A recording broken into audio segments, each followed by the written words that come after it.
ਵਾਹਿਗੁਰੂ ਜੀ ਕਾ ਖਾਲਸਾ, ਵਾਹਿਗੁਰੂ ਜੀ ਕੀ ਫਤਿਹ। ਸਿੱਖ ਚੈਨਲ ਦੇ ਪਿਆਰੇ ਦਰਸ਼ਕੋ, ਸਿੱਖ ਚੈਨਲ ਵੱਲੋਂ ਆਪ ਜੀ ਦਾ ਬਹੁਤ-ਬਹੁਤ ਸਵਾਗਤ ਹੈ। ਸਰਦੂਲ ਸਿੰਘ ਮਾਲਵਾ ਵੱਲੋਂ ਆਪ ਜੀ ਨੂੰ ਜੀ ਆਇਆਂ।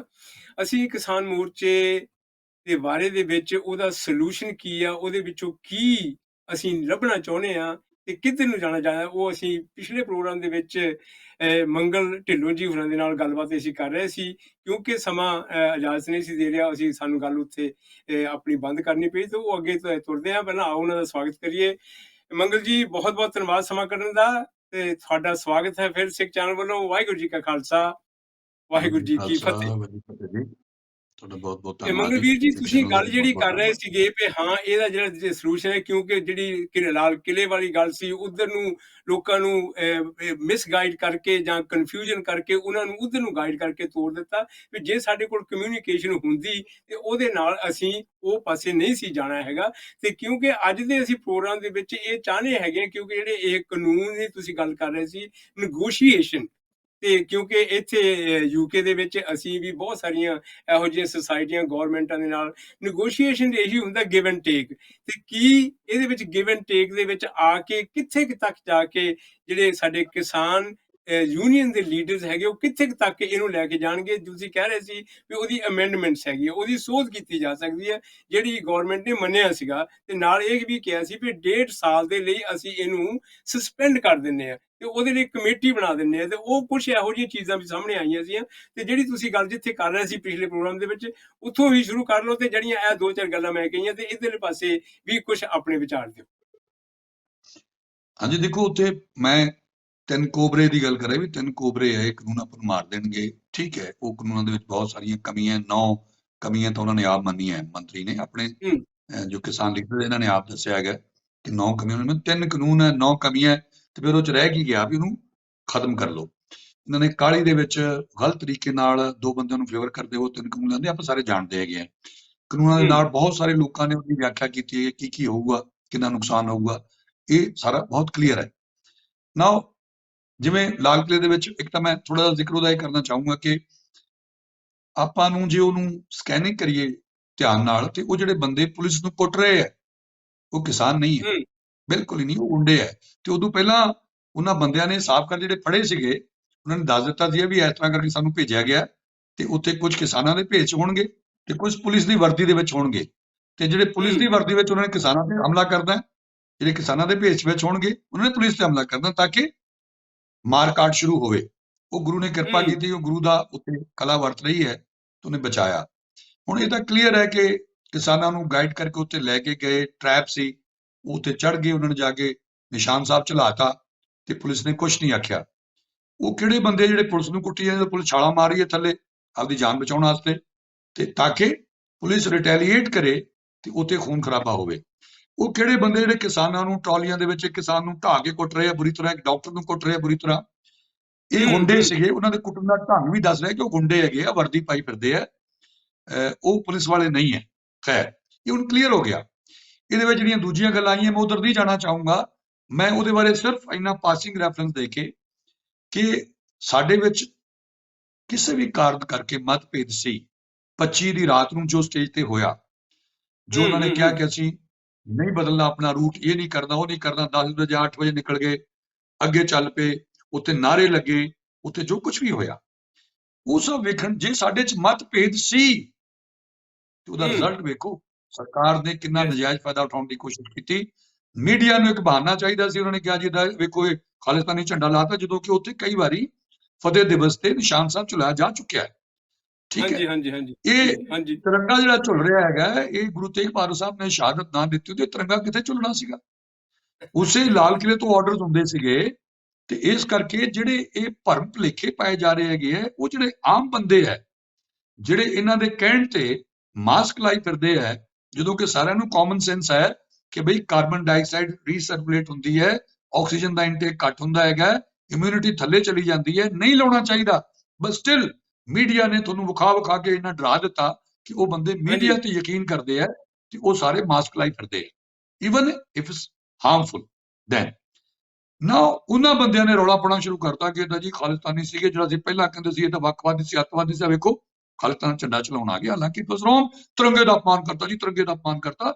ਜਿਵੇਂ ਫਫੜੇ ਕੁੱਟਣੀਆਂ ਔਰਤਾਂ ਹੁੰਦੀਆਂ, ਉਹਨਾਂ ਨੇ ਐਂ ਸ਼ੁਰੂ ਕਰਤਾ ਡਰਾਮਾ ਸਾਰੇ ਚੈਨਲਾਂ ਤੇ ਆਮ ਬੰਦਾ ਜਿਹੜਾ ਉਹਨੂੰ ਪ੍ਰਭਾਵਿਤ ਹੁੰਦਾ ਹੈਗਾ, ਉਹਨੂੰ ਲੱਗਾ ਸੱਚੀ ਅੱਛਾ ਐਂ ਕਰਨ ਲੱਗੇ ਕਿ ਜਦੋਂ ਕਿ ਤਿਰੰਗਾ ਤਾਂ ਝੁੱਲ ਰਿਹਾ ਸੀਗਾ ਤੇ ਇੱਕ ਖਾਲੀ ਪੋਲ ਦੇ ਉੱਤੇ ਨਿਸ਼ਾਨ ਸਾਹਿਬ ਚਲਾਇਆ ਗਿਆ। ਜੇ ਉਹਨੂੰ ਵੇਖਿਆ ਜਾਵੇ ਤਾਂ ਕੋਈ ਬਹੁਤ ਵੱਡੀ ਏਡੀ ਘਟਨਾ ਦੀ ਜਿਹਨਾਂ ਨੇ ਬਣਾ ਦਿੱਤੀ। But now I come to this thing ਕਿ ਇਹ ਤਾਂ ਸਾਨੂੰ ਪਤਾ ਲੱਗਣਾ ਚਾਹੀਦਾ ਹੈਗਾ ਕਿ ਇੱਕ ਵਾਰੀ ਜੇ ਤੁਸੀਂ ਕਹਿੰਦੇ ਹੋ ਕਿ ਸਾਡੇ ਜਿਹੜੇ ਲੀਡਰ ਦਾ ਡਿਫੈਂਸਿਵ ਹੋ ਗਏ, ਇੱਕ ਵਾਰੀ ਜਿਹੜਾ ਸਾਰਾ ਰੌਲਾ ਪੈ ਗਿਆ, ਇਹ ਆਪਸ ਵਿੱਚ ਫਟ ਗਏ, ਉਹਨਾਂ ਦੇ ਕੁਝ ਗੁੰਡੇ ਇਕੱਠੇ ਆ ਕੇ ਹਮਲਾ ਕਰਨ ਲੱਗ ਪਏ, ਪੁਲਿਸ ਉਹਨਾਂ ਦੀ ਮਦਦ ਕਰਨ ਲੱਗ ਪਈ ਤੇ ਉਹ 1-2 ਦਿਨ ਦੇ ਵਿੱਚ ਹਤੋਤਾਇਤ ਹੋਏ, ਡਿਪਰੈਸ ਹੋਏ, ਡੀਮੋਰਲਾਈਜ਼ ਹੋਏ ਤੇ ਉਹਨਾਂ ਨੇ ਡਿਫੈਂਸਿਵ ਗੱਲਾਂ ਕਰਨੀਆਂ ਸ਼ੁਰੂ ਕਰਤੀਆਂ ਤੇ ਉਹ ਜਿਹੜਾ ਪਾੜਾ ਸੀ, ਉਹ ਜਿਹੜਾ ਮਤਭੇਦ ਸੀ, ਜਿਹੜਾ ਇਹਦਾ ਪਹਿਲਾਂ ਤੋਂ ਚੱਲ ਰਿਹਾ ਸੀ, ਉੱਥੇ ਆਪਸ ਵਿੱਚ ਦਰਾਰ ਸੀ, ਮਤਭੇਦ ਸੀ, ਇਸ ਕਰਕੇ ਸਟੇਜ ਨੰਬਰ 2 ਲੱਗੀ, ਉਹਦਾ ਉਹ ਫਾਇਦਾ ਉਠਾਉਣ ਲੱਗੇ। ਇਹਨਾਂ ਨੇ ਮੁਰਦਾਬਾਦ ਦੇ ਨਾਰੇ ਲਾਤੇ ਤੇ ਇਹਨਾਂ ਨੇ ਉਹਨੂੰ ਗੱਦਾਰ ਕਰਾਰਤਾ ਤੇ ਅੰਨਾ ਕੀ ਚਾਹੇ ਦੋ ਅੱਖਾਂ, ਸਰਕਾਰ ਨੂੰ ਤਾਂ ਇਹ ਚਾਹੀਦਾ ਸੀਗਾ। ਹੁਣ ਉੱਥੇ ਚਾਹੀਦਾ ਇਹ ਸੀਗਾ ਸਾਡੇ ਲੀਡਰ ਸਾਹਿਬਾਨ ਨੂੰ, I'm sorry if somebody disagrees with me, ਕਿ ਜਿਹੋ ਜਿਹੀ ਵੀ ਹੈ, ਜਿਵੇਂ ਕਹਿੰਦੇ ਨਾ ਪੰਜਾਬੀ ਦੀ ਕਹਾਵਤ ਹੈ ਕਿ ਆਪਦਾ ਮਾਰੂ ਤਾਂ ਛਾਵੇਂ ਸਿੱਟੂ, ਜੇ ਉਹਨਾਂ ਨੂੰ ਫੜ ਲੈਣਗੇ ਅਸੀਂ ਛੁਡਾਵਾਂਗੇ, ਪਰ ਅਸੀਂ ਉਹਨਾਂ ਨੂੰ ਇਹ ਨਹੀਂ ਕਰ ਦੇਣਾ ਜੋ ਕਰਦੇ ਹੈਗੇ ਆ। ਅਸੀਂ ਪੁਲਿਸ ਨੂੰ ਜਾਂ ਗੁੰਡਿਆਂ ਨੂੰ ਆ ਕੇ ਉਹਨਾਂ ਨੂੰ ਕੁੱਟਣ ਨਹੀਂ ਦੇਣਾ। ਉੱਥੇ ਬੈਠੇ ਜਿਹੜੇ ਬੰਦੇ ਉਹ ਸਾਡੇ ਆ, ਧੀਆਂ ਭੈਣਾਂ ਸਾਡੀਆਂ, ਮਾਵਾਂ ਸਾਡੀਆਂ। ਇਹ ਇੱਕ ਨੰਬਰ ਸਟੇਜ ਤੋਂ ਅਨਾਉਂਸਮੈਂਟ ਹੋਣੀ ਚਾਹੀਦੀ ਸੀ, ਪਰ ਮੈਂ ਇਹ ਕਹਿੰਦਾ ਹੈਗਾ ਇਟਸ ਆਲ ਰਾਈਟ, ਗਲਤੀਆਂ ਸਾਰਿਆਂ ਤੋਂ ਹੁੰਦੀਆਂ, ਸਿਰਫ ਇੱਕ ਰੱਬ ਜਿਹੜਾ ਗਲਤੀ ਨਹੀਂ ਕਰਦਾ। ਪਰ ਇਹ ਡਕੈਤ ਉਹਨਾਂ ਨੇ ਮੰਗਲ ਜੀ ਕਹੀ ਜਦੋਂ ਆਂਸੂ ਉਹਦੇ ਆਏ ਵੀ ਜਿਹੜੇ ਇਹ ਬੈਠੇ ਆ ਇਹਨਾਂ ਦਾ ਜ਼ਿੰਮੇਵਾਰ ਮੈਂ ਆ, ਇਹ ਡਕੈਤ ਉਹਨਾਂ ਨੇ ਕਹੀ, ਇਹ ਸਾਡਿਆਂ ਨੂੰ ਵੀ ਕਹਿਣੀ ਚਾਹੀਦੀ ਸੀ, ਇਹ ਆਪਣਿਆਂ ਨੂੰ ਕਹਿਣੀ ਚਾਹੀਦੀ ਸੀ। ਬਾਅਦ ਵਿੱਚ ਇਹਨਾਂ ਨੇ ਕਹਿਣਾ ਸ਼ੁਰੂ ਕੀਤਾ, ਪਰ ਜਿਹੜਾ ਆਪਣਾ ਹੁਣ ਦੇਖੋ ਆਪਣੀ ਸੋਚ ਜਿਹੜੀ ਆਪਣੇ ਪੰਜਾਬੀਆਂ ਦੀ ਸੋਚ ਹੈ ਕਿ ਆਪਣੇ ਛੋਟੇ ਜਿਹੇ ਪੰਜਾਬ ਦੇ ਵਿੱਚ 31 ਜਥੇਬੰਦੀਆਂ ਹੈ, ਹਰਿਆਣਾ ਦੇ ਵਿੱਚ ਇੱਕ ਹੈ ਤੇ ਯੂਪੀ ਦੇ ਵਿੱਚ ਇੱਕ ਡਕੈਤ ਹੁਣ ਦਿਸਦਾ, ਡਕੈਤ ਨਹੀਂ ਦਿਸਦੇ, ਹੋਰ ਤਾਂ ਕੋਈ ਹੈ ਨਹੀਂ, 1-2 ਬੰਦੇ ਹੋਰ ਸੀਗੇ। ਐਡੀ ਵੱਡੀ ਯੂਪੀ ਹੈ, ਸਭ ਤੋਂ ਵੱਡੀ ਸਟੇਟ ਹਿੰਦੁਸਤਾਨ ਦੀ। ਸੋ ਸਾਨੂੰ ਸੋਚਣਾ ਚਾਹੀਦਾ ਹੈਗਾ ਇੱਕ ਗੱਲ। ਖੈਰ ਮੈਂ ਸੋਲੂਸ਼ਨ ਦੀ ਗੱਲ ਕਰ ਰਿਹਾ ਸੀਗਾ ਕਿ ਵੀ ਇਹ ਸਾਡਾ ਜਿਹੜਾ ਮਤਭੇਦ ਹੈ, ਹੁਣ ਵੀ ਜੇ ਨੌਜਵਾਨ ਪੁੱਛਦੇ ਫਿਰਦੇ ਹੈਗੇ ਹੈ, ਠੀਕ ਹੈ, ਕੁਝ ਆਪਣੇ ਗਰਮ ਖਿਆਲੀ ਲੋਕ ਹੈ, ਵੇਖੋ ਮੈਂ ਸੋਲੂਸ਼ਨ ਤੇ ਜਾਂਦੇ ਹੋ ਤੋਂ ਪਹਿਲਾਂ ਮੈਂ ਪਾਸਿੰਗ ਰੈਫਰੈਂਸ ਤੌਰ ਤੇ ਕਹੂੰਗਾ ਕਿ ਜੇ ਮੰਨ ਲਓ ਦੀਪ ਸਿੱਧੂ ਦਾ ਇੱਕ ਕੰਟਰੋਵਰਸੀ ਸ਼ੁਰੂ ਹੋ ਰਹੀ ਹੈ ਕਿ ਮੈਂ ਲੱਖੇਵਾਰ, ਵੇਖੋ every saint has a past and every criminal has a future. ਹਰ ਬੰਦੇ ਦਾ ਇੱਕ ਪਾਸਟ ਹੁੰਦਾ ਹੈਗਾ। ਤੁਸੀਂ ਪਾਰਲੀਮੈਂਟ 'ਚ ਵੇਖ ਲਓ ਕਿੰਨੇ ਕ੍ਰਿਮੀਨਲ ਬੈਠੇ ਹੈਗੇ। ਜੇ ਲੱਖੇ ਦੇ ਇਲਜ਼ਾਮ ਲੱਗਦੇ ਆ ਕਿ ਉਹਦਾ ਪਾਸਟ ਇਹ ਸੀ ਤੇ ਉਹਦੇ ਕੋਲੋਂ ਕਰਾਉਂਦੇ ਕੌਣ ਸੀ? ਪੋਲੀਟੀਸ਼ੀਅਨ। ਉਹ ਪੋਲੀਟੀਸ਼ੀਅਨ ਦਾ ਨਾਂ ਲੈਂਦਾ ਉਹ। ਖੈਰ, ਪਰ ਜੋ ਉਹਨੇ ਹੁਣ ਕੀਤਾ ਹੈਗਾ ਉਹਨੂੰ ਐਪਰੀਸ਼ੀਏਟ ਕਰਨਾ ਚਾਹੀਦਾ ਹੈਗਾ। ਦੀਪ ਦੀ ਜਿੱਥੋਂ ਗੱਲ ਆਉਂਦੀ ਹੈਗੀ ਹੈ, ਮੈਂ ਥੋੜਾ ਜਿਹਾ ਗੱਲ ਇਹਦੇ ਬਾਰੇ ਕਰਕੇ ਅੱਗੇ ਜਾਊਂਗਾ ਕਿ ਸਾਨੂੰ ਜੇ ਉਹ ਅੰਦਰ ਹੈ ਉਹਦੇ ਹੱਥ ਵੀ ਲੜਨਾ ਚਾਹੀਦਾ, ਛੱਡਣ ਵਾਸਤੇ ਬਾਹਰ ਲੈ ਕੇ ਉਹਨਾਂ ਗੱਲ ਕਰਾਂਗੇ ਅਸੀਂ। ਜੇ ਨੌਜਵਾਨ ਸਾਡੇ ਉਹਦੇ ਪਿੱਛੇ ਜਜ਼ਬਾਤੀ, ਉਹਨਾਂ ਨੂੰ ਸਰ ਮੈਂ ਇੰਨਾ ਕਹਿਣਾ ਚਾਹੂੰਗਾ ਕਿ ਦੇਖੋ ਜਦੋਂ ਲੜਾਈ ਇਤਨਾ ਕਾਨੂੰਨਾਂ ਵਾਸਤੇ ਹੋ ਰਹੀ ਹੈ, ਦੀਪ ਸਿੱਧੂ ਨੂੰ ਕਲਾਕਾਰ ਵੀ ਨਾਲ ਸੀ ਉਹਦੇ, ਕਿਸਾਨ ਵੀ ਨਾਲ ਸੀ ਉਹਦੇ ਜਦੋਂ ਸ਼ੁਰੂਆਤ ਹੋਈ ਹੈ, ਤੇ ਫਿਰ ਕੀ ਕਾਰਨ ਸੀ? ਉਹ ਸਾਰੇ ਕਲਾਕਾਰ ਗਾਇਕ ਕਲਾਕਾਰ ਉਹਨੂੰ ਇੱਕ ਇੱਕ ਕਰਕੇ ਛੱਡ ਗਏ, ਫਿਰ ਕਿਸਾਨ ਵੀ ਛੱਡ ਗਏ, ਉਹਨੇ ਆਪਦੀ ਅੱਡ ਸਟੇਜ ਲਾ ਲਈ ਸ਼ੰਭੂ ਬਾਰਡਰ ਤੇ, ਉਹਦੇ ਨਾਲ ਕੁਝ ਹੋਰ ਕਿਸਾਨ ਉਹਦੇ ਨਾਲ ਆ ਗਏ, ਫਿਰ ਉਹ ਵੀ ਛੱਡ ਗਏ। ਉੱਥੇ ਉਹਨੇ ਖੁਦ ਮੁਖਤਾਰੀ ਦੀਆਂ ਗੱਲਾਂ ਕੀਤੀਆਂ, ਉਹਨੇ ਉੱਥੇ ਖਾਲਿਸਤਾਨ ਦੇ ਨਾਅਰੇ ਵੀ ਲੱਗੇ, ਤੇ ਜਿਸ ਤਰ੍ਹਾਂ ਦੀਆਂ ਗੱਲਾਂ ਕੀਤੀਆਂ ਸੰਤਾਂ ਬਾਰੇ, ਨਾਓ ਵਿਦ ਡਿਊ ਰਿਸਪੈਕਟ ਮੈਂ ਮਾਫੀ ਮੰਗ ਕੇ ਕਹਿਣਾ ਚਾਹੁੰਦਾ ਕਿ ਸਰਕਾਰ ਹੋਰ ਕੀ ਚਾਹੁੰਦੀ ਹੈ? ਇਹ ਚਾਹੁੰਦੀ ਕਿ ਤੁਸੀਂ ਖੁਦ ਮੁਖਤਾਰੀ ਦੀ ਗੱਲ ਕਰੋ, ਖਾਲਿਸਤਾਨ ਦੀ ਗੱਲ ਕਰੋ ਤੇ ਉਹਨਾਂ ਨੂੰ ਬਹਾਨਾ ਮਿਲੇ, ਉਹ ਝੂਠੇ ਕੇਸ ਬਣਾ ਕੇ ਸਾਡੇ ਨੁਕਸਾਨ ਕਰਨ, ਸਾਨੂੰ ਅੰਦਰ ਠੋਕਣ। ਇਹੀ ਜਦੋਂ ਸਰਬੱਤ ਖਾਲਸਾ ਕੀਤਾ ਉਦੋਂ ਹੋਇਆ, ਇਹੀ 84 ਦੇ ਵਿੱਚ ਸਾਡੇ ਨਾਲ ਹੋਇਆ, ਤੇ ਹੁਣ ਫੇਰ ਕੀ ਕਾਰਨ ਹੈ ਕਿ ਜਦੋਂ 3 ਕਾਨੂੰਨਾਂ ਦੀ ਗੱਲ ਕਰ ਰਹੇ ਹਾਂ, ਉਹ ਪਹਿਲਾਂ ਆਪਾਂ ਇੱਕ ਹੋ ਜਾਈਏ, ਪਹਿਲਾਂ ਆਪਾਂ ਮੰਗਾਂ ਮਨਵਾ ਲਈਏ, ਕਾਨੂੰਨ ਵਾਪਸ ਕਰ ਦਈਏ, ਉਦੋਂ ਬਾਅਦ ਬੈਠ ਕੇ ਸੋਚਾਂਗੇ, ਸਕੀਮ ਬਣਾਵਾਂਗੇ ਤੇ ਮਿਲ ਕੇ ਅਗਲੀ ਯੋਜਨਾ ਬਣਾ ਲਵਾਂਗੇ ਆਪਾਂ। ਉਹ ਸਟੇਜ ਦੇ ਉੱਤੇ ਗੱਲਾਂ ਕਰਦਾ ਸ਼ੋਭਾ ਨਹੀਂ ਦਿੰਦਾ, ਔਰ ਇਸੇ ਕਰਕੇ ਕਿਸਾਨਾਂ ਨੇ ਉਹਨੂੰ ਸਟੇਜ ਤੇ ਨਹੀਂ ਆਉਣ ਦਿੱਤਾ। ਫਿਰ 26 ਨੂੰ ਜਾ ਕੇ ਫਿਰ ਉਹੀ ਗੱਲ ਹੋ ਗਈ ਕਿ 26 ਦੇ ਵਿੱਚ ਜੋ ਉਹਨਾਂ ਨੇ ਕੀਤਾ, ਚਲੋ ਸਰਕਾਰ ਦਾ ਟਰੈਪ ਸੀ, ਪਰ ਕੀ ਉਹਦੇ ਨਾਲ ਆਪਾਂ ਨੂੰ ਖੁਦ ਮੁਖਤਾਰੀ ਮਿਲ ਗਈ? ਕੀ ਉਹਦੇ ਨਾਲ 3 ਕਾਨੂੰਨ ਵਾਪਸ ਹੋ ਗਏ? ਆਪਾਂ ਨੁਕਸਾਨ ਕਰਵਾ ਲਿਆ ਤੇ ਇੱਕ ਵਾਰੀ ਇਹ ਲੱਗਿਆ ਕਿ ਮੂਵਮੈਂਟ ਡੀਰੇਲ ਹੋਣ ਲੱਗੀ ਹੈ। ਆਪ ਮੁਹਾਰੇ ਨਹੀਂ ਚੱਲਣਾ ਚਾਹੀਦਾ ਹੈਗਾ ਸੋਚ ਕੇ। ਤੇ ਦੀਪ ਬਾਰੇ ਮੈਂ ਇਹੀ ਕਹਿਣਾ ਹੈਗਾ ਕਿ ਜੇ ਭਾਈ ਉਹ ਇੰਟੈਲੀਜੈਂਟ ਹੈ, ਉਹਦੇ ਕੋਲ ਐਕਸਪੀਰੀਅੰਸ ਹੈ, ਉਹਦੇ ਕੋਲ ਵਿਜ਼ਨ ਹੈ, ਜਿਵੇਂ ਆਪਣੇ ਨੌਜਵਾਨ ਕਹਿ ਰਹੇ ਹੈ, ਤੇ ਉਹਨੂੰ ਉਸ ਵਿਜ਼ਨ ਦਾ ਸਬੂਤ ਦੇਣਾ ਚਾਹੀਦਾ ਹੈ।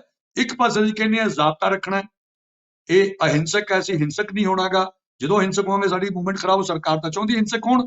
ਦੂਜੇ ਪਾਸੇ ਅਸੀਂ ਕਹਿੰਦੇ ਧੌਣ ਤੇ ਗੋਡਾ ਰੱਖ ਦਿਆਂਗੇ, ਦੂਜੇ ਪਾਸੇ ਕਹਿੰਦੇ ਪਹਿਲ ਨਹੀਂ ਕਰਦੀ। ਨਹੀਂ, ਦੇयर ਸ਼ੁਡ ਨਾਟ ਬੀ ਕੰਟਰਾਡਿਕਸ਼ਨ। ਇੱਕ ਪਾਸੇ ਕਹਿੰਦੇ ਕੁੱਟ ਖਾ ਲਾਂਗੇ ਤੇ ਕੁੱਟ ਫਿਰ ਅਸੀਂ ਉਹਨਾਂ ਗੁੰਡਿਆਂ ਤੋਂ ਖਾਵਾਂਗੇ, ਕੋਈ ਪੁਲਿਸ ਤਾਂ ਉਸ ਢੰਗ ਨਾਲ ਨਹੀਂ ਕੁੱਟਦੀ, ਸਾਨੂੰ ਤਾਂ ਉਹ ਕ੍ਰਿਮੀਨਲ ਆ ਕੇ ਕੁੱਟ ਰਹੇ ਆ। ਐਨੀਵੇ ਇਹ ਬਹੁਤ ਵਿਸਤ੍ਰਿਤ ਵਿਸ਼ਾ ਹੈ, ਇਹਦੇ ਬਾਰੇ ਡਿਸਕਸ਼ਨ ਹੋਣੀ ਚਾਹੀਦੀ ਹੈ, ਚਰਚਾ ਹੋਣੀ ਚਾਹੀਦੀ ਹੈ, ਠੰਡੇ ਦਿਮਾਗ ਨਾਲ, ਜੋਸ਼ ਨਾਲ ਨਹੀਂ, ਹੋਸ਼ ਨਾਲ ਗੱਲ ਹੋਣੀ ਚਾਹੀਦੀ ਹੈ। ਇਹ ਰਹੀ ਗੱਲ ਤਿੰਨਾਂ ਕਾਨੂੰਨਾਂ ਦੀ, ਵੀ ਜਿਹੜੇ 3 ਕਾਨੂੰਨ ਆ ਉਹਦੇ ਵਿੱਚ ਮੇਰੀ ਤੁੱਛ ਬੁੱਧੀ ਦੇ ਮੁਤਾਬਕ ਆਈ ਕੈਨ ਬੀ ਰੋਂਗ, ਕਿ ਜੇ ਮੰਨ ਲਓ ਸਰਕਾਰ ਅੜੀ ਵੀ ਹੈ, ਸਰਕਾਰ ਦੇ ਪੱਖੋਂ ਤੁਸੀਂ ਸੋਚੋ ਕਿ ਜਿਵੇਂ ਹੁਣ ਲਹਿਰਾਂ ਉੱਠ ਰਹੀਆਂ, ਮਹਾਪੰਚਾਇਤਾਂ ਹੋ ਰਹੀਆਂ, ਸਰਕਾਰ ਡਰੂਗੀ, ਪਰ ਜੇ ਸਾਰਾ ਦੇਸ਼ ਉੱਠ ਖੜਦਾ, ਜੇ ਹਰ ਬੰਦਾ ਉੱਠ ਖੜਦਾ ਤੇ ਸਰਕਾਰ ਨੇ ਮੰਨ ਜਾਣਾ ਸੀ। ਸਰਕਾਰ ਤਾਂ ਇਸ ਭੁਲੇਖੇ 'ਚ ਬੈਠੀ ਹੈ ਕਿ ਇਹ ਮੁਸ਼ਕਿਲ ਨਾਲ 5% ਬੰਦੇ ਆ, 7% ਬੰਦੇ ਆ, ਬਾਕੀ ਦੇ ਜਿਹੜੇ ਹੈਗੇ 95% ਸਾਡੇ ਨਾਲ ਹੈ। ਉਹ ਇਸ ਭੁਲੇਖੇ ਦੇ ਵਿੱਚ ਬੈਠੇ ਹੈਗੇ ਆ, ਜਿੰਨਾ ਚਿਰ ਲੋਕ ਉੱਠ ਕੇ, ਵੇਖੋ ਅੰਦਰੋਂ ਅੰਦਰੀ ਬੇਸ਼ੱਕ ਲੋਕ ਕਿਸਾਨਾਂ ਦੇ ਨਾਲ ਹੋਣ, ਪਰ ਜਿੰਨਾ ਚਿਰ ਉੱਠ ਕੇ ਬਾਹਰ ਨਹੀਂ ਆਉਂਦੇ। ਮੈਂ ਆਪਦੇ ਚੈਨਲ, ਮੇਰਾ ਚੈਨਲ ਹੈ ਮੰਗਲ ਢਿੱਲੋਂ ਚੈਨਲ YouTube ਤੇ, ਮੈਂ ਉਹਦੇ ਲਈ ਬਹੁਤ ਵੀਡੀਓ ਪਾਏ ਹੈ ਕਿ ਤੁਸੀਂ ਜਿੱਥੇ ਵੀ ਹੋ ਬਾਹਰ ਨਿਕਲੋ, ਆਪਦੇ ਚੌਰਾਹਾਂ ਤੇ ਖੜੇ ਹੋ, ਪਲੈਕਾਰਡ ਲੈ ਕੇ ਖੜੇ ਹੋ, ਸਰਕਾਰਾਂ ਕੋਲ ਸੁਨੇਹਾ ਜਾਵੇ ਕਿ ਥਾਂ ਥਾਂ ਲੋਕ ਖੜੇ ਆ ਕਿਸਾਨਾਂ ਦੇ ਪੱਖ ਦੇ ਵਿੱਚ, ਤੇ ਸਰਕਾਰ ਸੁਣੂਗੀ। ਹੁਣ ਗੱਲ ਆ ਗਈ ਕਿ ਮੰਨ ਲਓ ਸਰਕਾਰ ਅੜੀ ਵੀ ਹੈ, ਸਰਕਾਰ ਨੂੰ ਘਮੰਡ ਹੈ, ਸਰਕਾਰ ਜ਼ਿੱਦ ਤੇ ਹੈ, ਸਰਕਾਰ ਦੀ ਆਪਦੀਆਂ ਸਟ੍ਰੈਟਜੀਆਂ, ਸਰਕਾਰ ਕੋਲੇ ਮੀਡੀਆ, ਏਜੰਸੀਆਂ, ਪਾਵਰ ਹੈ, ਉਹ ਨਹੀਂ ਮੰਨ ਰਹੇ।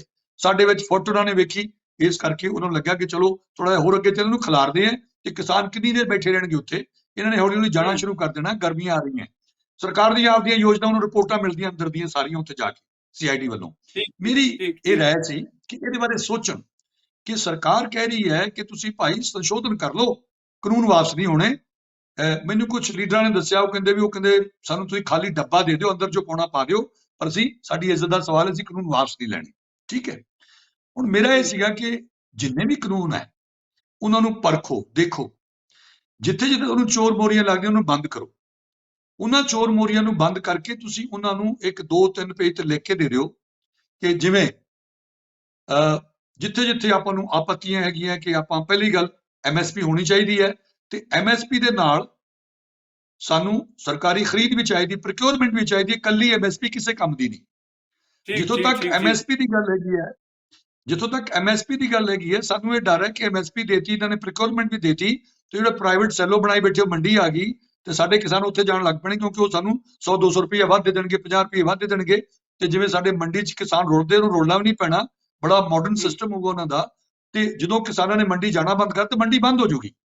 ਜਦੋਂ ਮੰਡੀ ਬੰਦ ਹੋ ਗਈ ਤੇ ਫਿਰ ਉਹ ਆਪਦੇ ਅਸਲੀ ਦੰਦ ਵਿਖਾਉਣਗੇ, ਉਹ ਸਾਨੂੰ ਸਸਤਾ ਵੇਚਣ ਲਈ ਮਜਬੂਰ ਕਰ ਦੇਣਗੇ, ਉਦੋਂ ਅਸੀਂ ਮਰਾਂਗੇ। ਫਿਰ ਉਹ ਜਮਾਖੋਰੀ ਕਰਨੇ, ਜਮਾਖੋਰੀ ਦਾ ਕਾਨੂੰਨ ਖਤਮ ਕਰਤਾ, ਜਮਾਖੋਰੀ ਤਾਂ ਮਹਿੰਗਾਈ ਆਊਗੀ। ਸੋ MSP ਉਹਨਾਂ ਤੇ ਵੀ ਲਾਗੂ ਹੋਵੇ ਕਿ ਜੇ MSP ਤੋਂ ਘੱਟ ਕੋਈ ਖਰੀਦਦਾ ਹੈ, ਉਹ ਕਾਨੂੰਨੀ ਜੁਰਮ ਹੈ, ਤਾਂ ਕਿ ਜਿਹੜਾ ਪ੍ਰਾਈਵੇਟ ਮੰਡੀ ਵਾਲਾ ਉਹ MSP ਤੋਂ ਥੱਲੇ ਨਾ ਖਰੀਦ ਸਕੇ, ਉਹ ਕਾਨੂੰਨ ਦੇ ਵਿੱਚ ਦਰਜ ਹੋਵੇ।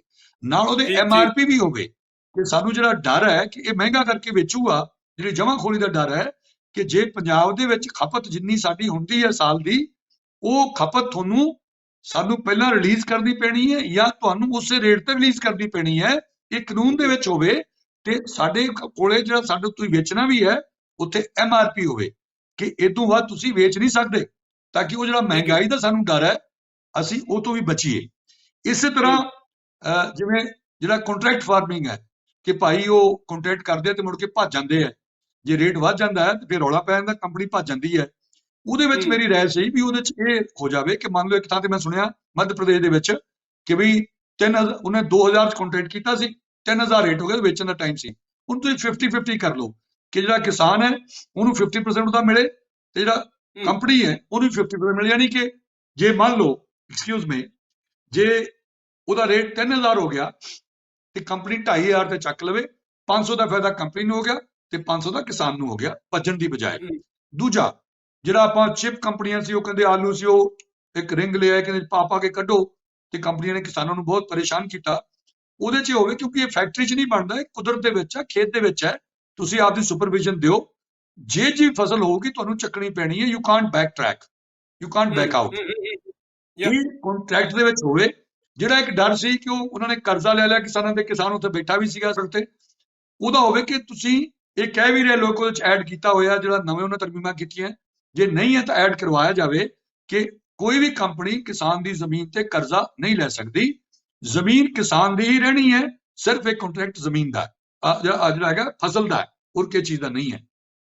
ਸੋ ਮੇਰਾ ਕਹਿਣ ਦਾ ਭਾਵ ਇਹ ਸੀਗਾ ਕਿ ਜੇ ਇਸ ਤਰੀਕੇ ਨਾਲ ਉਹ ਜਿੰਨੀਆਂ ਚੋਰ ਮੋਰੀਆਂ, ਜਿਵੇਂ ਕਿ SDM ਸੁਣੂਗਾ, ਨਹੀਂ, ਉਹ ਕੋਰਟ ਵੀ ਜਾ ਸਕਦਾ ਹੈ, ਇਹ ਵੀ ਕਾਨੂੰਨ ਦੇ ਵਿੱਚ ਦਰਜ ਕਰ ਲਿਆ ਜਾਵੇ। ਜਿਵੇਂ ਜਮਾਖੋਰੀ ਹੈ, ਹੁਣ ਉਹਦੇ ਸੈਲੋ ਬਣਾਏ ਹੈ, ਉਹ ਸਿਲੋ ਜਮਾ ਕਰੂਗਾ, ਜਮਾਖੋਰੀ ਦਾ ਕਾਨੂੰਨ ਖਤਮ ਕਰਤਾ, ਉਹਦੀ ਸੀਮਾ ਰੇਖਾ ਤੈਅ ਕਰ ਲੈਣ। ਮੇਰਾ ਕਹਿਣ ਦਾ ਭਾਵ ਸੀਗਾ ਕਿ ਜਦੋਂ ਕੋਈ ਵੀ ਪ੍ਰੋਬਲਮ ਪੈਦਾ ਹੁੰਦੀ ਹੈ ਉਹਦਾ ਸੋਲੂਸ਼ਨ ਨਾਲ ਪੈਦਾ ਹੁੰਦਾ ਹੈ।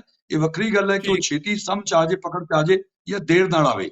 ਸੋ ਮੇਰਾ ਇਹ ਸੀਗਾ ਕਿ ਐਕਸਪਰਟਸ ਹੈਗੇ ਆ, ਕ੍ਰਿਸ਼ੀ ਵਿਗਿਆਨੀ ਹੈਗੇ ਆ, ਇਹਨੇ ਸੁਪਰੀਮ ਕੋਰਟ ਦੇ ਵਕੀਲ ਆਪਣੇ ਨਾਲ ਮਦਦ ਕਰਨ ਨੂੰ ਤਿਆਰ ਹੈ। ਉਹਨਾਂ ਨਾਲ ਬੈਠ ਕੇ 2-3 ਪੇਜ ਦੇ ਇਹ ਸਾਰੇ ਪੁਆਇੰਟ, ਜਿੱਥੇ ਜਿੱਥੇ ਹੋਰ ਵੀ, ਮੈਂ ਕੋਈ ਐਕਸਪਰਟ ਨਹੀਂ, ਮੈਂ ਤਾਂ ਇੱਕ ਖੇਤੈਸ਼ੀ ਹਾਂ ਕਿਸਾਨਾਂ ਦਾ, ਮੈਂ ਆਪ ਖੇਤੀ ਕਰਦਾ ਰਿਹਾ ਹੈਗਾ, ਕਿਸਾਨਾਂ ਦਾ ਕੋਈ ਵਾਲੀ ਵਾਰਸ ਨਹੀਂ। ਉਹ ਸਵਾਮੀਨਾਥਨ ਦੀ ਰਿਪੋਰਟ ਜਿਹੜੀ ਉਹਨੇ ਰਿਕਮੈਂਡੇਸ਼ਨ ਸੀ ਉਹ ਲਾਗੂ ਕਰਵਾਉਣ ਦੀ ਇਹਨਾਂ ਨੂੰ ਜ਼ੋਰ ਦੇਣਾ ਚਾਹੀਦਾ ਹੈਗਾ। ਉਹ ਦੇ ਕੇ ਸਰਕਾਰ ਨੂੰ ਦੇ ਦੇਣ ਤੇ ਉਹਨੂੰ ਕਹਿਣ ਕਿ ਤੁਸੀਂ ਕਹਿੰਦੇ ਸੰਸ਼ੋਧਨ ਕਰਨ ਨੂੰ ਤਿਆਰ ਹੈ, ਆ ਲਓ, ਆ ਸੰਸ਼ੋਧਨ ਹੈ। ਜੇ ਸਰਕਾਰ ਫੇਰ ਵੀ ਬੈਕਆਊਟ ਕਰ ਜਾਂਦੀ ਹੈ, ਦੁਨੀਆ ਭਰ ਦੇ ਵਿੱਚ ਸੁਨੇਹਾ ਇਹ ਜਾਊਗਾ, ਜਿਹੜਾ ਉਹ ਸਾਨੂੰ ਬਦਨਾਮ ਕਰਨ ਦੀ ਕੋਸ਼ਿਸ਼ ਕਰ ਰਹੇ ਹੈ ਕਿ ਕਿਸਾਨ ਜ਼ਿੱਦ ਤੇ ਅੜੇ ਹੈ, ਫਿਰ ਸੁਨੇਹਾ ਇਹ ਜਾਊਗਾ ਕਿ ਨਹੀਂ, ਸਰਕਾਰ ਜ਼ਿੱਦ ਤੇ ਅੜੀ ਹੈ, ਕਿਸਾਨ ਤਾਂ ਵਿਚਾਰੇ ਸੰਸ਼ੋਧਨ ਵਾਸਤੇ ਵੀ ਤਿਆਰ ਹੋ ਗਏ, let the ball be in government's court. ਹੁਣ ਉਹ ਕਹਿੰਦੇ ਕਿਸਾਨ ਜ਼ਿੱਦ ਤੇ ਅੜੇ ਹੈ। ਇਸੇ ਤਰ੍ਹਾਂ ਬਹੁਤ ਸਾਰੇ ਮੇਰੇ ਪੁਆਇੰਟ ਸੀਗੇ ਜਿਹੜਾ ਮੈਂ ਬੜਾ ਤੇ ਲੋਕਾਂ ਨਾਲ ਡਿਸਕਸ ਕੀਤਾ, ਭੋਗ ਪੜਤਾਲ ਕੀਤੀ ਕਿ ਵੀ ਇਸ ਤਰ੍ਹਾਂ ਜੇ ਆਪਾਂ ਕਰ ਲੈਂਦੇ ਹੈਗੇ ਆ, let the ball be in their court. ਹੁਣ ਉਹ ਕਹਿ ਰਹੇ ਕਿਸਾਨ ਜ਼ਿੱਦ ਤੇ ਅੜੇ, ਮੰਨਦੇ ਨਹੀਂ, ਇਹ ਭਰਮਾਏ ਹੋਏ ਆ, ਭਟਕਾਏ ਹੋਏ ਆ, ਇਹਦੇ ਪਿੱਛੇ ਕਾਮਰੇਡ, ਇਹਦੇ ਪਿੱਛੇ ਕਾਂਗਰਸ, ਇਹਦੇ ਪਿੱਛੇ ਵਿਪਕਸ਼ ਹੈ। ਇਹ ਸਾਰੀਆਂ ਗੱਲਾਂ ਖਤਮ ਹੋ ਜਾਣਗੀਆਂ ਐਂਡ ਦੈਨ ਇਹ ਜਿਹੜੀਆਂ ਮਹਾਪੰਚਾਇਤਾਂ ਹੋ ਰਹੀਆਂ, ਇਹ ਹੋਰ ਜੋਸ਼ ਖਰੋਸ਼ ਨਾਲ ਇਕੱਠੇ ਹੋਣਗੇ ਲੋਕ। ਪਰ ਜੇ ਇਹਨਾਂ ਨੇ ਸੂਤਰਪਾਤ ਨਾ ਕੀਤਾ, ਜੇ ਇਹਨਾਂ ਨੇ ਕਮਿਊਨੀਕੇਸ਼ਨ ਦਾ ਤਰੀਕਾ ਨਾ ਕੱਢਿਆ, ਕਨੈਕਟੀਵਿਟੀ ਨਾ ਕੀਤੀ, then I'm sorry, ਜਦੋਂ ਹੜ੍ਹ ਆਉਂਦੇ ਆ, ਜੇ ਰੇਨ ਹਾਰਵੈਸਟਿੰਗ ਨਾ ਕੀਤੀ ਤੇ ਉਹ ਪਾਣੀ ਖੱਲੀ ਖੁੰਜੀ ਵੜ ਜਾਂਦਾ ਹੈ। ਮੁੜ ਕੇ ਆਪਾਂ ਪਾਣੀ ਭਾਲਦੇ ਫਿਰਦੇ ਆ, ਬੋਰ ਕਰਦੇ ਫਿਰਦੇ ਹੁੰਦੇ ਆ। ਇਹ 36 ਸਾਲ ਬਾਅਦ ਇਸ ਤਰ੍ਹਾਂ ਦੀ ਲਹਿਰ ਉੱਠੀ ਹੈ, ਇਹ ਇੱਕ ਇਤਿਹਾਸਿਕ ਲਹਿਰ ਬਣ ਗਈ ਹੈ। ਇਹਨਾਂ ਨੇ ਕਮਾਲ ਕਰ ਦਿੱਤਾ ਹੈ, ਗੁਰੂ ਦੀ ਕਲਾ ਵਰਤੀ ਹੈ, ਇਹ ਜ਼ਾਇਆ ਨਾ ਚਲੀ ਜਾਵੇ। ਦੈਟਸ ਮਾਈ ਕੰਸਰਨ ਕਿ ਉਹ ਮੰਗਾਂ ਆਪਦੀਆਂ ਵਿੱਚ ਪਾ ਕੇ ਵੇਖੋ। ਮੈਂ ਕਨਕਲੂਡ ਕਰਾਂ, ਮੈਨੂੰ ਪਤਾ ਨਹੀਂ ਤੁਹਾਡੇ ਕੋਲ ਹੋਰ ਕਿੰਨਾ ਟਾਈਮ ਹੈ, ਕਿ ਸਾਨੂੰ ਇਹ ਮੰਨਣਾ ਪੈਣਾ ਹੈਗਾ ਕਿ ਸਾਡੀ ਖੇਤੀ ਨੂੰ ਸਾਨੂੰ ਮਾਡਰਨਾਈਜ਼ ਤਾਂ ਕਰਨਾ ਹੀ ਪੈਣਾ ਹੈ ਤਾਂ ਕਿ ਇਹ ਘਾਟੇ ਦਾ ਸੌਦਾ ਨਾ ਰਹੇ। ਅੱਜ ਅਸੀਂ ਧਾਨ ਦੀ ਖੇਤੀ ਕਰਦੇ ਹਾਂ, 1 ਕਿਲੋ ਧਾਨ 15 ਤੋਂ 20 ਰੁਪਏ ਚ ਵਿਕਦਾ, ਉਧਰ ਬਿਹਾਰ ਵਗੈਰਾ ਦੇ ਵਿੱਚ ਤਾਂ 1000-1200 ਨੂੰ ਵਿਕਦਾ। ਹੁਣ ਉਹ ਵੇਖੋ 1000 ਯਾਨੀ ਕਿ 10-12 ਰੁਪਏ ਕਿਲੋ ਵਿਕਦਾ, ਜਾਂ 15 ਰੁਪਏ ਕਿਲੋ ਵੀ ਤੁਸੀਂ ਰੱਖ ਲਓ, ਤੇ ਅਸੀਂ ਉਹਨੂੰ ਕ੍ਰਿਸ਼ੀ ਵਿਗਿਆਨੀਆਂ ਮੁਤਾਬਿਕ 4000 ਲੀਟਰ ਪਾਣੀ ਲਾਉਣੇ ਆ। ਤੇ ਆ ਜਿਹੜੀਆਂ ਕੰਪਨੀਆਂ ਇਹ ਪਾਣੀ ਵੇਚ ਲੈਂਦੀਆਂ 80000 ਦਾ, 4000 ਲੀਟਰ 20 ਰੁਪਏ ਦੀ ਬੋਤਲ ਵੇਚਦੇ ਆ 1 ਲੀਟਰ ਦੀ, ਉਹ 80000 ਦਾ ਪਾਣੀ ਵੇਚਦੀਆਂ, ਤੇ ਅਸੀਂ ਉਹ 80000 ਦਾ ਪਾਣੀ ਲਾ ਕੇ 1 ਕਿਲੋ ਝੋਨਾ ਪੈਦਾ ਕਰਦੇ ਆ, ਤੇ ਅਸੀਂ ਮੰਡੀਆਂ 'ਚ ਜਾ ਕੇ ਰੋਲਦੇ ਆ, ਧੱਕੇ ਖਾਂਦੇ ਆ, ਪੈਸਟੀਸਾਈਡ, ਫਰਟੀਲਾਈਜ਼ਰ ਤੇ ਹੋਰ ਪਤਾ ਨਹੀਂ ਕੀ ਕੁਝ ਕਰਦੇ ਆ। ਭਈਏ ਲਿਆਉਂਦੇ ਯੂਪੀ ਚੋਂ, ਉਹ ਲੇਬਰਾਂ ਢੋਂਦੇ ਆ, ਮੰਡੀਆਂ 'ਚ ਰੋਲਦੇ ਆ, ਤੇ ਅਸੀਂ ਉਹਨੂੰ ਕਿੰਨੇ ਦਾ ਵੇਚਦੇ ਆ? ਮਿੰਨਤਾਂ ਤਰਲੇ ਕਰਕੇ 15 ਰੁਪਏ ਦਾ, 12 ਰੁਪਏ ਦਾ, ਵੱਧ ਤੋਂ ਵੱਧ 20 ਰੁਪਏ ਦਾ। ਸੋ ਸਾਨੂੰ ਵੀ ਸੋਚਣਾ ਪੈਣਾ ਹੈਗਾ ਕਿ ਆਪਾਂ ਆਪਦੀ ਖੇਤੀ ਨੂੰ ਮਾਡਰਨਾਈਜ਼ ਕਰੀਏ। ਤੇ ਆਪਾਂ, ਮੈਂ ਮਿੰਨਤਾਂ ਕਰਦਾ ਉਹਨਾਂ ਕੋਲ, ਯਾਰ ਆਪਾਂ ਇਹ ਕਰ ਲਈਏ ਕਿ ਆਪਾਂ ਫੈਕਟਰੀਆਂ ਲਾ ਲਈਏ ਤੇ ਆਪਾਂ ਪਾਣੀ ਵੇਚਣਾ ਸ਼ੁਰੂ ਕਰ ਲਈਏ। ਕਿੱਥੇ 15 ਰੁਪਏ ਤੇ ਕਿੱਥੇ ਚਲੋ 80 ਨਹੀਂ 60000 ਰੁਪਇਆ, 50000 ਰੁਪਇਆ। ਤੁਸੀਂ ਸੋਚੋ ਤਾਂ ਸਹੀ, ਆਪਾਂ ਵਪਾਰੀਆਂ ਨੂੰ ਸੋਚ ਕੇ ਵੇਖੀਏ, ਜਾਂ ਤੁਸੀਂ ਆਪਣੇ ਕਿਸਾਨ ਹੱਟ ਖੋਲੋ, ਤੁਸੀਂ ਇਹਨਾਂ ਦੇ ਚਿੱਤਰਾਂ ਤੇ ਲੱਤ ਮਾਰੋ, ਸੌਰੀ ਫॉर ਮਾਈ ਲੈਂਗੁਏਜ, ਇਹਨਾਂ ਦੀ ਢੂਹੀ ਤੇ ਲੱਤ ਮਾਰੋ ਤੁਸੀਂ ਕਿ ਬਈ ਅਸੀਂ ਤੁਹਾਨੂੰ ਨਹੀਂ ਵੇਚਣਾ। ਜਿਹੜੇ ਕਿਸਾਨ ਆ ਆਪਦੇ ਕੋਆਪਰੇਟਿਵ ਬਣਾਓ, ਆਪਣੇ NRIs ਹੋਣ ਅੱਗੇ, ਇਹ ਸਾਰੇ ਇਕੱਠੇ ਹੋਣ, ਹਰ ਜ਼ਿਲ੍ਹਾ ਲੈਵਲ ਤੇ, ਤਹਿਸੀਲ ਲੈਵਲ ਤੇ, ਇਹ ਆਪਦੇ ਕਿਸਾਨ ਹੱਟ ਬਣਾਉਣ, ਕਿਸਾਨ ਮਾਲ ਬਣਾਉਣ, ਯਾਨੀ ਕਿਸਾਨ ਦਾ ਮਾਲ ਸਿੱਧਾ ਇੱਕ ਕੰਜ਼ਿਊਮਰ ਕੋਲੇ ਜਾਵੇ, ਉਹ ਜਿਹੜਾ ਪ੍ਰੋਫਿਟ ਵਿੱਚੋਂ ਖਾ ਰਹੇ ਹੈ ਉਹ ਸਾਰਾ ਸਾਡੇ ਕੋਲੇ ਬਚੇ, ਸਾਡੇ ਮੁੰਡਿਆਂ ਨੂੰ ਕੰਮ ਮਿਲੇ। ਮਤਲਬ ਸਾਨੂੰ ਕੰਸਟਰਕਟਿਵਲੀ ਸੋਚਣਾ ਪੈਣਾ ਹੈਗਾ। ਤੁਹਾਡੀਆਂ ਮੂਲੀਆਂ, ਤੁਹਾਡੀਆਂ ਗਾਜਰਾਂ, ਤੁਹਾਡੀਆਂ ਸਬਜ਼ੀਆਂ ਮੰਡੀ ਦੇ ਵਿੱਚੋਂ ਨਿਲਾਮ ਹੁੰਦੀ ਹੈ, ਉੱਥੋਂ ਲੈ ਕੇ ਤੁਹਾਡਾ ਰੇਹੜੀ ਵਾਲਾ ਵੇਚੀ ਜਾਂਦਾ ਇੱਕ, ਉਹ ਵੱਧ ਮੁਨਾਫਾ ਕਮਾਈ ਜਾਂਦਾ, ਉਹਦੇ ਬੱਚਿਆਂ ਨੂੰ ਚੰਗੇ ਸਕੂਲ 'ਚ ਪੜ੍ਹਾ ਰਿਹਾ ਹੈਗਾ। ਤੁਸੀਂ ਸੱਪਾਂ ਦੇ ਸਿਰ ਮਿੱਧਦੇ ਫਿਰਦੇ ਹੋ, ਤੁਸੀਂ ਦਵਾਈਆਂ ਚੜ ਜਾਂਦੀਆਂ, ਮਰ ਜਾਂਦੀਆਂ, ਤੁਹਾਡੇ ਸਿਰ ਤੇ ਕਰਜ਼ਾ ਹੈ। ਔਰ ਅਖੀਰ ਦੇ ਵਿੱਚ ਮੇਰੀ NRI ਭਰਾਵਾਂ ਨੂੰ ਬੇਨਤੀ ਹੈ ਕਿ ਜੇ ਤੁਸੀਂ ਮਦਦ ਹੀ ਕਰਨੀ ਹੈ ਤੇ ਭਾਈ ਜਿਹੜੇ ਸ਼ਹੀਦ ਹੋ ਗਏ ਉਹਨਾਂ ਦੇ ਪਰਿਵਾਰਾਂ ਦੀ ਮਦਦ ਕਰੋ, ਜਿਨ੍ਹਾਂ ਦੇ ਸਿਰ ਤੇ ਕਰਜ਼ਾ 50-50 ਹਜ਼ਾਰ, ਲੱਖ-ਲੱਖ ਰੁਪਏ ਪਿੱਛੇ ਉਹਨਾਂ ਨੂੰ ਆਤਮ ਹੱਤਿਆ ਲਈ ਮਜਬੂਰ ਕਰਦੇ ਆ ਬੈਂਕਾਂ ਵਾਲੇ, ਉਹਦਾ ਦਬਾਅ ਪਾ ਕੇ ਉਹਨਾਂ ਦੇ ਕਰਜ਼ੇ ਲਾ ਦਿਓ। ਉਹ ਸਾਰਥਕਤਾ ਹੋਊਗੀ ਤੁਹਾਡੇ ਸਹਿਯੋਗ ਦੀ। ਬਹੁਤ ਵੱਡਾ ਯੋਗਦਾਨ ਹੈ ਸਾਡੇ NRI ਭਰਾਵਾਂ ਦਾ, ਸਾਡੇ ਨੌਜਵਾਨਾਂ ਦਾ। ਪਰ ਸਾਨੂੰ ਕੰਸਟਰਕਟਿਵਲੀ ਸਾਰਥਕ ਢੰਗ ਨਾਲ ਸੋਚ ਕੇ ਕਿੱਥੇ ਲੋੜ ਹੈ, ਕਿਉਂਕਿ ਉੱਥੇ ਜਿਹੜੇ ਲੰਗਰ ਲੱਗੇ ਬਹੁਤ ਵੱਡੇ ਪੈਮਾਨੇ ਤੇ, ਸ਼ਾਬਾਸ਼ ਉਹਨਾਂ ਦੇ। ਪਰ ਮੈਂ ਉਹਨਾਂ ਬਜ਼ੁਰਗਾਂ ਨੂੰ, ਉਹਨਾਂ ਨੌਜਵਾਨਾਂ ਨੂੰ ਜਿਹੜੇ ਟਰਾਲੀਆਂ ਤੇ ਬੈਠੇ ਹੈਗੇ ਆ ਇੰਨੇ ਮਹੀਨਿਆਂ ਤੋਂ, ਮੈਂ ਨਤਮਸਤਕ ਹੈ। ਉਹ ਆਪਦੇ ਪੱਲਿਓਂ ਖਰਚ ਕਰਕੇ, ਉਹਨਾਂ ਦੇ ਘਰੇ ਵੀ ਨੁਕਸਾਨ ਹੋ ਰਿਹਾ ਹੈ, ਉਹਨਾਂ ਦੀ ਸ਼ਿੱਦਤ ਨੂੰ, ਉਹਨਾਂ ਦੇ ਜਜ਼ਬੇ ਨੂੰ, ਉਹਨਾਂ ਦੇ ਸਾਹਸ ਨੂੰ, ਉਹਨਾਂ ਦੇ ਸਿਦਕ ਨੂੰ, ਉਹਨਾਂ ਦੀ ਸ਼ਿੱਦਤ ਨੂੰ ਮੈਂ ਸਜਦਾ ਕਰਦਾ, ਸਲਾਮ ਕਰਦਾ, ਨਤਮਸਤਕ ਹੈ। ਪਰ ਜਿਹੜੇ ਲੰਗਰ ਲਾਏ ਗਏ ਉੱਥੇ ਮੇਲੇ ਦਾ ਮਾਹੌਲ ਬਣ ਗਿਆ, ਬਾਹਰਲੇ ਲੋਕ ਆ ਕੇ ਖਾਈ ਜਾਂਦੇ ਤੁਰੇ ਜਾਂਦੇ ਹੈਗੇ। ਸਾਨੂੰ ਚਾਹੀਦਾ ਸੀਗਾ ਇਹ ਕਿਸਾਨਾਂ ਦੇ ਪਿੰਡਾਂ ਵਾਲੇ ਲੰਗਰ ਲਾਏ ਹੋਏ ਹੈ, ਇਹ ਤਾਂ ਆਪਦਾ ਇੰਤਜ਼ਾਮ ਕਰਕੇ ਆਏ ਸੀ। ਸਾਨੂੰ ਚਾਹੀਦਾ ਸੀ ਕਿ ਉਹ ਪੈਸੇ ਉੱਥੇ ਵੇਸਟ ਕਰਨ ਦੀ ਬਜਾਏ ਉਹਨੂੰ ਬੜੇ ਸੁਚੱਜੇ ਢੰਗ ਨਾਲ ਉਹਨਾਂ ਨਾਲ ਗੱਲ ਕਰਕੇ ਸੋਚ ਕੇ ਥੋੜਾ ਜਿਹਾ ਸੰਯਮ ਦੇ ਨਾਲ ਵੀ ਕਿੱਥੇ ਲੋੜ ਹੈ ਉੱਥੇ ਲਾਉਣਾ ਚਾਹੀਦਾ ਸੀ। ਨਾਲੇ ਤਾਂ ਪੰਜਾਬ ਦੇ ਵਿੱਚ ਲੋਕਾਂ ਨੂੰ ਹੌਸਲਾ ਹੁੰਦਾ ਕਿ ਸਾਡੇ ਨਾਲ ਸਾਡੀ ਸਾਰੀ ਕੌਮ ਹੈ, ਸਾਡੇ ਸਾਰੇ ਇਹਨਾਂ ਆਮ sorry I get very emotional। ਤੁਸੀਂ ਬਹੁਤ ਸਾਰੇ ਪੁਆਇੰਟ ਜਿਹੜੇ ਉਹ ਰੇਜ਼ ਕੀਤੇ, ਕਿਉਂਕਿ ਸਮਾਂ ਵੀ ਹੁਣ ਸਾਡੇ ਕੋਲ 4 ਮਿੰਟ ਹੀ ਰਹਿ ਗਿਆ, ਕਿਉਂਕਿ ਜਿਹੜੇ ਇਹੋ ਜਿਹੇ ਚੀਜ਼ ਹੈਗੇ ਇਹਨਾਂ ਦੇ ਉੱਤੇ ਸਾਨੂੰ ਡਿਬੇਟ, ਸਾਨੂੰ ਇਹ ਤੇ ਚਰਚਾ, ਸਾਨੂੰ ਇਹ ਤੇ ਵਿਚਾਰ ਜਿਹੜੇ ਉਹ ਨਹੀਂ ਹੋ ਰਹੇ, ਉਹ ਕਰਨੇ ਚਾਹੀਦੇ। ਮੈਂ ਬਹੁਤ ਇਸ ਚੀਜ਼ ਤੋਂ ਗਦਗਦ ਹਾਂ, ਖੁਸ਼ੀ ਹੈ ਮੈਨੂੰ ਇਸ ਚੀਜ਼ ਦੀ ਜਿਹੜੇ ਪੁਆਇੰਟ ਤੁਸੀਂ ਰੇਜ਼ ਕਰ ਰਹੇ ਆ, ਕਿਉਂਕਿ ਮੈਂ ਇਸ ਕਰਕੇ ਤੁਹਾਨੂੰ ਸੁਣੀ ਜਾ ਰਿਹਾ ਸੀ, ਮੈਂ ਇੰਟਰਪਟ ਨਹੀਂ ਕਰ। ਪਰ ਜਿਹੜੀ ਨਾਲ ਹੁਣ ਗੱਲ ਇਹ ਹੈਗੀ, ਜਿੰਨੇ ਕੁਝ ਤੁਸੀਂ ਸੋਲੂਸ਼ਨ ਦੇ ਵੱਲ ਤੁਰਿਆ ਕੀਤਾ ਹੈਗਾ, ਪਰ ਜਿਹੜੇ ਸਾਡੇ ਇਸ ਵੇਲੇ ਉੱਥੇ ਭਾਸ਼ਣ ਹੀ ਹੋ ਰਹੇ ਆ, ਜਿਹੜਾ ਵੀ ਆਉਂਦਾ ਹੈਗਾ 2 ਮਿੰਟ ਬੋਲ ਕੇ ਚੱਲ ਜਾਂਦਾ, ਉਹ ਭਾਸ਼ਣ ਜਿਹੜਾ ਹੈ ਨਾ ਉਹਦੇ ਨਾਲ ਜੋ ਹਲੇ ਸਾਡਾ ਜੋ ਕੁਝ ਸੋਲਵ ਨਹੀਂ ਹੋ ਰਿਹਾ, ਨਤੀਜਾ ਨਹੀਂ ਨਿਕਲ ਰਿਹਾ ਹੈਗਾ। ਕਿਉਂਕਿ ਭਾਵੇਂ ਅਸੀਂ 6 ਮਹੀਨੇ ਉੱਤੇ ਹੋਰ ਬੈਠੇ ਰਹੀਏ ਤੇ ਸਾਡੇ ਜਿਹੜੇ ਹੈਗੇ ਆ ਪੋਲੀਟੀਸ਼ੀਅਨਸ, ਉਹ ਚਾਹੇ ਉਹਨੂੰ ਬੁੱਧੀਜੀਵੀ ਤੋਂ ਅੰਦਰੂਨੀ ਜੀਵੀ ਪਰਜੀਵੀ ਹੋਰ ਬੜਾ ਕੁਝ ਕਰ ਕਰਕੇ ਉਹ ਇਹੋ ਜਿਹੀਆਂ ਗੱਲਾਂ ਕਰਕੇ ਇਹਨਾਂ ਦੇ ਵਿੱਚ ਪਾੜਾ ਹੋਰ ਵੀ ਪਾਉਣਾ ਚਾਹੁੰਦੇ ਹੈਗੇ ਆ। ਠੀਕ ਹੈ, ਜੋ ਤੁਸੀਂ ਸੋਲੂਸ਼ਨਸ ਦੇ ਸਿੱਟਿਆਂ ਦੇ ਵੱਲ ਨੂੰ ਤੁਰ ਰਹੇ ਹੋ, ਕਹਿ ਵੀ ਰਹੇ ਹੋ ਹੈਗੇ ਆ, ਪਰ ਇਹੋ ਜਿਹੀ ਇੱਕ ਮੇਰੇ ਖਿਆਲ ਕਿਸਾਨਾਂ ਦੀ ਵੀ ਇੱਕ ਥਿੰਕ ਟੈਂਕ ਬਣਨਾ ਚਾਹੀਦਾ ਜਿਹੜਾ ਇਹਨਾਂ ਗੱਲਾਂ ਦੇ ਵੱਲ ਧਿਆਨ ਦੇਵੇ, ਤਾਂ ਕਿ ਨੈਗੋਸ਼ੀਏਸ਼ਨ ਕਰਕੇ ਅਸੀਂ ਕਿਸੇ ਸਿੱਟੇ ਤੇ ਪਹੁੰਚ ਸਕੀਏ। ਨਹੀਂ, ਮੇਰਾ ਕਹਿਣਾ ਸੀ ਕਿ ਜੇ ਮੰਨ ਲਓ ਜਿਹੜਾ ਨੈਟਵਰਕ ਦੀ ਗੱਲ ਕਰ ਰਿਹਾ, ਮੈਂ ਟੈਲੀਗ੍ਰਾਮ ਦੀ ਗੱਲ ਕਰ ਰਿਹਾ ਹੈਗੇ, ਨੈਟਵਰਕ ਹੋਵੇ NRIs ਵੀ ਹੋਣਗੇ ਤੇ ਇੱਕ ਪੂਰਾ ਵਰਲਡ ਓਵਰ ਨੈਟਵਰਕ ਬਣ ਜਾਣਾ, ਜਾਲ ਬਣ ਜਾਣਾ।